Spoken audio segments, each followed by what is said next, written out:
क्या डकी भाई का डाउनफॉल शुरू हुआ है? शाम इदरीस और तलहा रिव्यूज ने किस तरह से डकी को बेनकाब किया? बीवियां दिखाओ और पैसा कमाओ के चक्कर में क्या पाकिस्तानी लोगों को बेवकूफ बनाने का सिलसिला जारी रहेगा? सिर्फ बेवकूफ बनाने तक की बात नहीं है, ये पूरा मुआशरा जिस तरह से तबाह किया जा रहा है इन फैमिली व्लॉगर्स की जानिब से, इस पर खास तौर पे इस काले धंधे पर बात होगी। और अगर डॉलर्स इतने ही जरूरी थे तो क्या उसके लिए कोई और तरीका कार तलाश किया जा सकता था, या फिर हमारी ड्रामा इंडस्ट्री को मात देने के लिए नए ड्रामे शुरू किए गए हैं? डकी भाई के कितने सब्सक्राइबर कम हुए, इस पे भी आज होगी बात। और डकी भाई की वीडियो एडिट करने वाले ने ही वीडियो लीक क्यों की? क्या कोई पर्सनल दुश्मनी थी? मामला दो तरफा है, किसी एक का फेवर बनता नहीं। नाजरीन को सबसे पहले यह बताते चले, जैसा कि आपको पता होगा कि आजकल जिस तरह से डकी भाई के खिलाफ मुहिम चल रही है, ये मुहिम वहां से शुरू हुई जब डकी भाई रोस्टिंग करते थे, और जिस तरह से डकी भाई ने रोस्टिंग करते हुए शाम इदरीस और उसकी वाइफ को जिस तरह से रोस्टिंग का निशाना बनाया और नाजेबा अल्फाज उसके लिए अदा किए, बल्कि इतनी ज्यादा उनके खिलाफ कैंपेन कर दी गई कि एयरपोर्ट के ऊपर उस खातून के ऊपर भी हमला किया गया, जिस हमले में उस पर हाथ उठाया गया बाकायदा तौर पर। ऐसी चीजें हमने देखी, लेकिन उस टाइम दौर कुछ ऐसा था कि लोग डकी भाई के फेवर में थे और डकी को सपोर्ट कर रहे थे, और उसके बाद ही डकी का जो है वो डकी इस कदर मकबूल हुआ कि आज उसके अच्छे खासे मिलियंस में फॉलोवर्स हैं। अब सवाल ये पैदा होता है कि डकी भाई का फेसबुक चैनल 7 साल पहले किसने क्यों किस तरह से बंद करवाया था? अगर बंद करवाया था और मामला यही था तो फिर 7 साल की खामोशी के बाद एक वीडियो कैसे आ गई? तो देखें, बात कुछ ऐसी है कि शाम इदरीस ने जो है वो 7 साल बाद जो है वो डकी को बेनकाब किया है, और मैं तो उस टाइम पे भी डकी के खिलाफ ही था, क्योंकि जिस तरह से वो अपनी वीडियो में रोस्टिंग करता था और गालियों का खुला इस्तेमाल करता था, तो जाहिर है एक आम बंदा जो है वो इस चीज पर जरूर गौर करेगा कि भाई इस तरह के YouTube चैनल अगर हमारे घर वाले, हमारे जो दोस्त यार हैं वो देखेंगे तो जाहिर है उनको भी उसी सोबत में वो पढ़ेंगे, जाहिर है। लेकिन सवाल ये पैदा होता है कि अगर एक शख्स तनकीद के लिए एक चैनल को बनाता है और जिसकी वो एक इस्लाह इस्तेमाल की जाती है कि रोस्ट करता है, तो फिर वो फैमिली व्लॉग की तरफ क्यों आया? क्या वो अपने तमाम साबका कामों को छुपा के दोबारा यू टर्न लेने वाली पॉलिसी पे था? अगर एक शख्स यू टर्न लेने वाली पॉलिसी पे था तो फिर आगे जाके यू टर्न तो उसके लिए भी बनता था। देखें, जहां तक मैं ये बात कहूंगा सबसे पहले कि शाम इदरीस जो था और उसकी जो अभी वाइफ है, उसका कंटेंट इस तरह का नहीं होता था। उवैस भाई, नाजरीन भी जानते हैं उसका कंटेंट मतलब बेहुदा नहीं होता। लेकिन डकी भाई ने जब अपना चैनल शुरू किया तो वो पहले क्या वीडियोस बनाया करते थे सफदर? वो तो रोस्टिंग करते थे और फैमिली व्लॉगर ही था शाम इदरीस, जिसकी उसने उसको निशाना बनाया। यानी कि डकी भाई पहले रोस्ट करते थे, तनकीद करते थे फैमिली व्लॉगर्स के खिलाफ, और यही तनकीद उन्होंने की थी शाम इदरीस के खिलाफ। यही कह रहे हैं? बिल्कुल। तो उसके बाद ये यू टर्न डकी भाई ने भी लिया। बिल्कुल, खुद ही फैमिली व्लॉगिंग शुरू कर दी डकी भाई। और फैमिली व्लॉगिंग के सिलसिले में क्या डकी भाई के कुछ ऐसे मामला थे जिसको सोसाइटी में नहीं होना चाहिए था? आपको कुछ ऐसा लगता है? बिल्कुल। अच्छा, तो बताइए। पहली बात ये कि वो गालियां इस कदर, उसके गालियां तो हमारे महल्लों में बच्चे भी देते हैं। देखिए, वो चीज एक अलग है, लेकिन जाहिर है हर बच्चा नहीं देता, हर घर में गाली नहीं होती। बहुत सारी ये भी तो चॉइस है ना कि जिसको देखना है वो देखे और जिसको नहीं देखना वो ना देखे।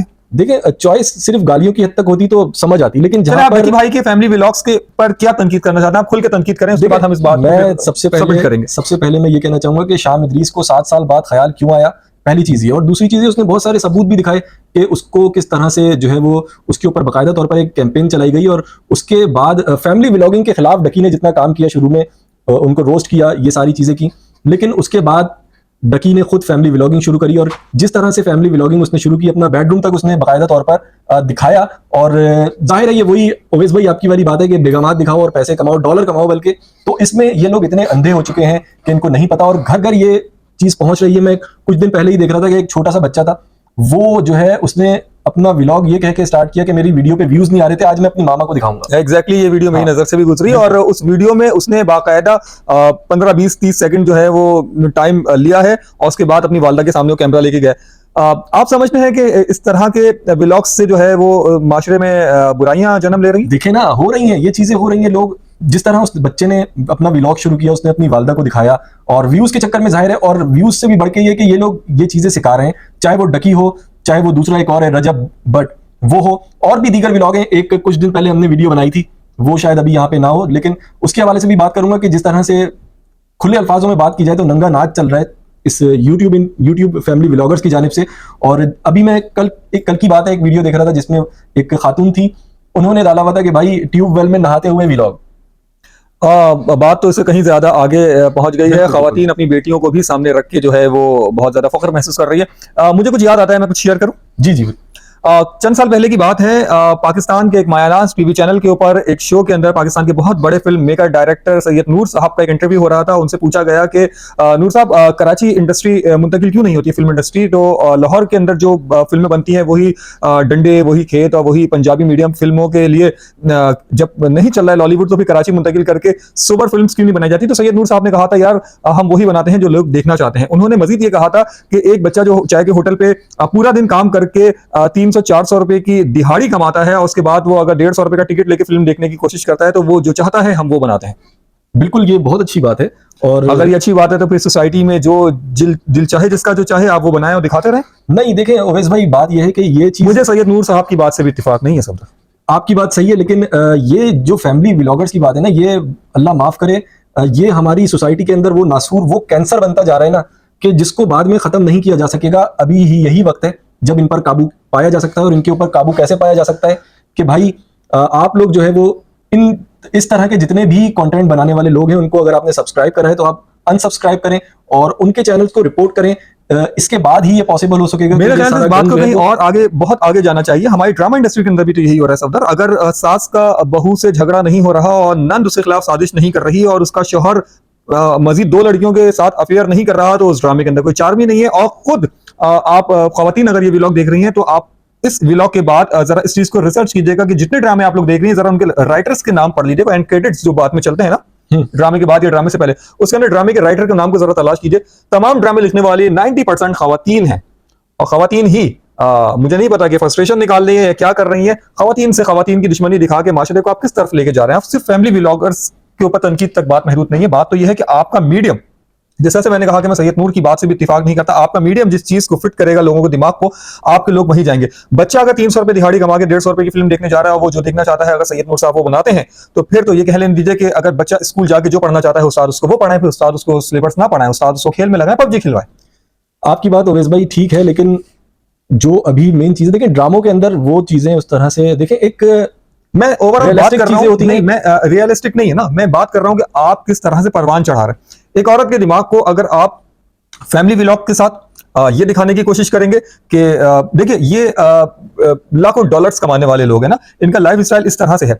एक 40,000 या 50,000 कमाने वाला अपनी बीवी को वो आसाइशें नहीं दे सकता जो ये व्लॉगर्स दे रहे हैं। तो फिर ये व्लॉग्स देखने वाली अगर खवातीन है तो उनके अंदर एहसास महरूमी पैदा हो रहा है। वो ये नहीं देख रही कि ये सिर्फ 4 या 5 लोग हैं, सही बात है, 25 करोड़ में, लेकिन वो अपने शॉर्ट से भी फिर वही उम्मीद रखती हैं। ठीक इसी तरह से ड्रामों के अंदर अगर नंद एक भावज के खिलाफ, अपनी भाभी के खिलाफ साजिश कर रही है, तो खवातीन अपने घर के अंदर भी वही चीज लेके बैठी हैं। सब तक नशोनुमा जहन की बाकायदा हो रही है, अनजाने में हो रही है, जानबूझ की हो रही है, लेकिन हो रही है।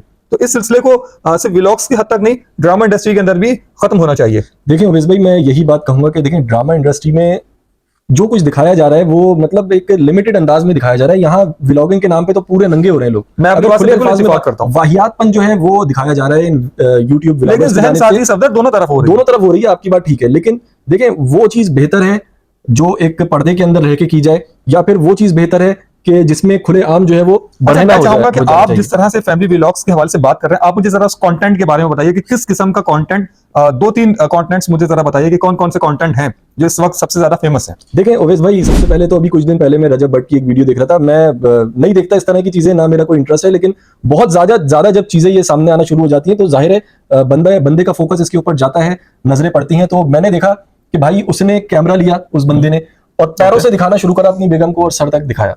ठीक है, और दूसरी चीज ये कि वालिद जैसा मुकद्दस रिश्ता जो होता है उसके ऊपर भी मीम्स बनाई जा रही हैं, और रजब भट्ट और उसकी वाइफ और उसके जो वालिद हैं उनके लिए भी। अच्छा, ये जो रजब भट्ट के बारे में आपने बताया कि वो इस तरह के शॉट्स उन्होंने अपने व्लॉग्स में, क्या डकी साहब भी कुछ? बिल्कुल इसी तरह से वो एक, मैं लास्ट टाइम देख रहा था कि डकी भाई किसी मुल्क गए हुए थे, तो वहां पे एक आप कह लें कि भैंस थी, वो बनाया हुआ था, डमी बनाई हुई थी उसकी, तो उसके नीचे उसके उज़्वे तनासल को हाथ लगा के बोल रहे थे डकी भाई अपनी बेगम के सामने कि ये उठाने वाले जो है वो बहुत आगे जाते हैं। डकी भाई का ताल्लुक किस शहर से है सफदर?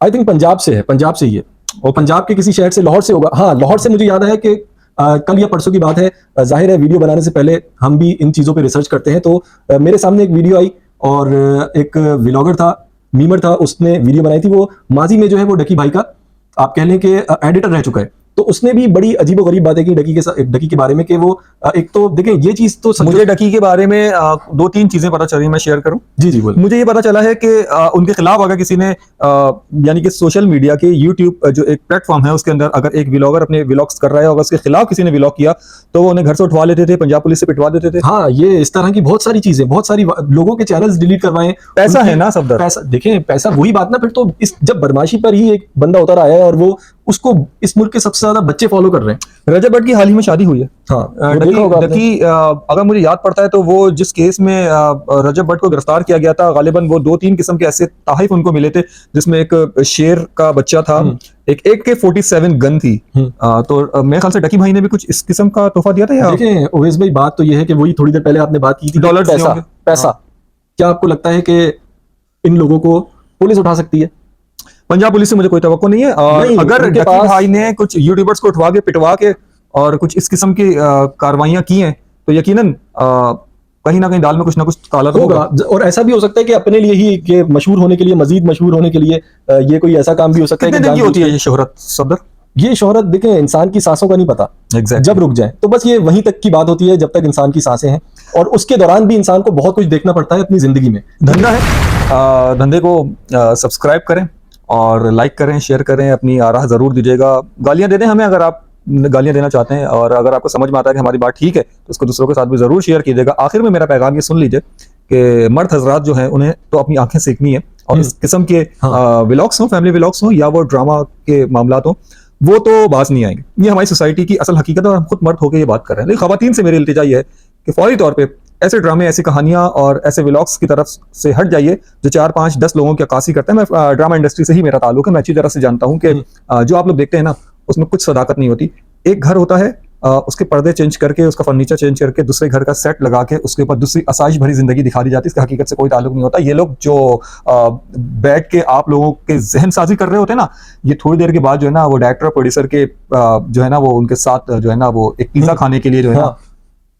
और आखिर में मैं ये कहना चाहूंगा कि भाई आप लोगों से यही गुजारिश है और कि अपने बच्चों पे, अपनी घर की औरतों पे नजर रखें और कोशिश करें कि उन तक इस तरह का कंटेंट ना पहुंच सके। नहीं, मर्दों से आप कुछ उम्मीद नहीं कर सकते। नहीं, वो बात तो आपकी ठीक है, लेकिन मैं यही कहूंगा बच्चों को भी आप कितना रोकेंगे? हर बच्चे के के हाथ में मोबाइल और टैबलेट्स हैं। हाँ, लेकिन कोशिश तो हमारा बोलना फर्ज तो बनता है ना कि हम ये बात लोगों तक पहुंचाएं कि भाई ऐसे लोगों को जो है वो ना देखें, ना शेयर करें, और अपने घर को जो है वो इस काले धंधे से बचाएं। इससे पैसा तो आ जाएगा। और है बीवियों के व्लॉग्स के हवाले से, अगर यहाँ तक किसी ने वीडियो देख लिए तो पीछे जाके वो वीडियो देख सकते हैं, सेकंड लास्ट वीडियो है। वहां से भी बहुत कुछ आपको अंदाजा होगा। तो चलें ओवैस भाई, और मुझे इजाजत दीजिएगा। और धंधे को सब्सक्राइब जरूर कीजिएगा। अल्लाह हाफिज। अल्लाह हाफ़िज़।